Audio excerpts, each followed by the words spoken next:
৭৪তম বিশ্ব সুন্দরী প্রতিযোগিতা চলছে ভারতের হায়দ্রাবাদে, কিন্তু এর মধ্যেই হঠাৎ বাজ পড়ল প্রতিযোগিতার মঞ্চে। নাম প্রত্যাহার করলেন মিস ইংল্যান্ড মিলা ম্যাগি। বিশ্ব সুন্দরীর ৭৪ বছরের ইতিহাসে এবারই প্রথম কোনো প্রতিযোগী মাঝ পথে নিজের নাম সরিয়ে নিলেন। কিন্তু কেন? নেট দুনিয়ার সরগরম আর আলোচনায় আগুন লাগালেন মিলা নিজেই। আয়োজকদের বিরুদ্ধে তুললেন চাঞ্চল্যকর অভিযোগ। মিলা বলেন, বিশ্ব সুন্দরী প্রতিযোগিতার আড়ালে প্রতিযোগীদের শোষণ করা হচ্ছে। তিনি বলেন, নিজেকে যৌনকর্মী বলে মনে হচ্ছিল।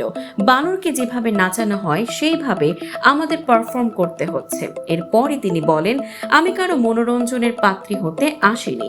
প্রতিযোগীদের সকাল থেকে মেকআপ করা, পোশাক পরা, সেগুলো বারবার পরিবর্তন করতে হচ্ছে। শুধু তাই নয়, সকাল থেকে রাত পর্যন্ত ধনী পুরুষদের সামনে হাঁটানো হচ্ছে। বিশ্ব সুন্দরী প্রতিযোগিতার সেই পুরনো দৃষ্টিভঙ্গিতেই আটকে রয়েছে বলে দাবি করেন তিনি বলেন, জোড়ায় জোড়ায় বেছে নেওয়া হয় প্রতিযোগীদের। প্রত্যেক টেবিলে ৬ জন করে পুরুষ বসে থাকেন। তাদের কাছে 2 জন করে প্রতিযোগীকে পাঠানো হয় বিচারকদের মনোরঞ্জন করতে। এই ঘটনাকে তিনি মেনে নিতে পারছিলেন না বলেই জানিয়েছেন। প্রতিযোগীদের সঙ্গে অত্যন্ত অন্যায় হচ্ছে বলে অভিযোগ তোলেন মিলার কথায়, মিস ওয়ার্ল্ডের একটা মূল্যবোধ আছে, কিন্তু এখানে এসে দেখছি সেই পুরনো ধ্যান ধারণাতেই আটকে আছে। এই ধরনের ঘটনা নিজেকে যৌনকর্মী ভাবাতে বাধ্য করছে।